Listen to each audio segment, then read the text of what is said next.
Good morning. It's Friday morning, May 13th on the Flanagan Homestead. This is going to be a little bit different video. I'm not teaching anything or explaining how to do things. Just sometimes people want to see how things are going at this time of the year. So there'll be a brief show and tell today. Right now behind me you see a bunch of tomato stars. They're going to go in my firewood farmer's market stand that I've been setting up. I'm going to put some more bundles out for the weekend that the firewood's been selling really fast. I'm going to come home later on this evening, make some more bundles of firewood, and then here's some other things that are going on the property. The blueberries are in full bloom here. We do have some of the flowers that have been pollinated, and the berries are starting here. I was just down at my dad's house. He lives about 700 feet lower elevation, and all of his blooms are gone and the berries are starting everywhere. It always amazes me how we live in the same town, but I'm 700 feet elevation higher, and almost everything is 2 weeks later here at my place as they are at my dad's. The rhododendrons are gorgeous right now.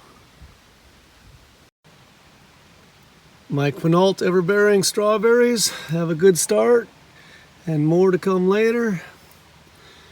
One of the treats of the summer, fresh strawberries in the morning. The pear tree over by the goat pasture chicken coop is doing all right. We got fruit started here as well. I'm a little concerned about this tree. I think the ground has been too moist around the base of it, and we might be getting a little bit of root rot, so I need to remedy that. Ruby's babies are doing good. Taking a little break with the chickens right now. They're about a month old. My hens are now a year and a half old. In their laying prime, doing great. The grass on the hillside gets plenty long this time of year. We've got sunshine and yet still plenty of moisture in the ground, and everything is releasing the stored energy and growing back up. This entire hillside used to be weeds and dirt tumbling down, and to secure the hillside and cover up the weeds, we found some vinca out in the woods and transplanted a bunch here a few years ago. And it has completely taken over, and it is doing a great job of providing color, holding in the hillside, and stopping weeds. Really happy with our vinca. What else is happening on the Flanagan Homestead? We're getting our irrigation system up and running. Time to get going. We had a wet winter, but an unusually dry spring. And so we've got to get the irrigation going in the yard, the flowers, and the garden to get it going. The unusually dry spring has created a concern for our Christmas trees that we planted late winter, early spring, and it basically hasn't rained since. That's a discussion for another video. But today, yeah, we're making sure all the sprinkler heads will pop up right and are turning the proper radius to get the right things wet and keep the other things dry.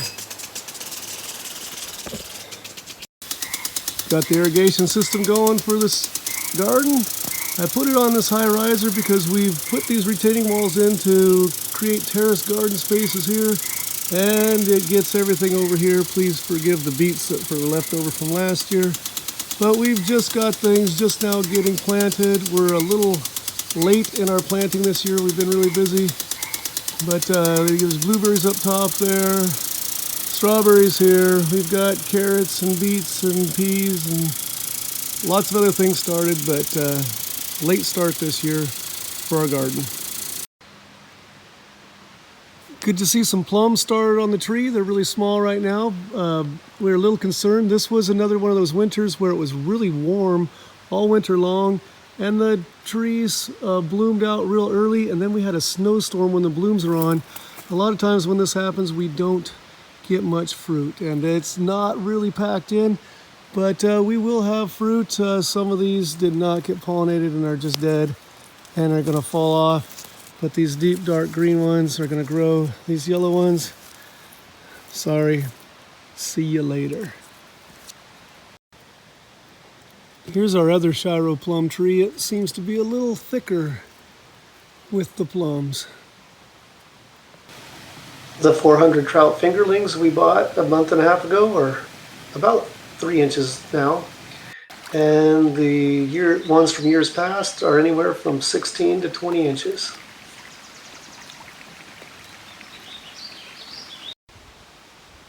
My wife brought home a fig tree from a friend last year. We transplanted it.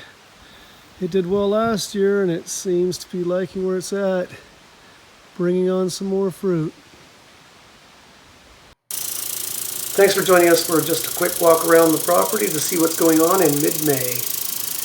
Please join us again on the Flanagan Homestead, where Christmas trees are our business, teaching including horticulture is our job, and outdoor projects are our passion. God bless.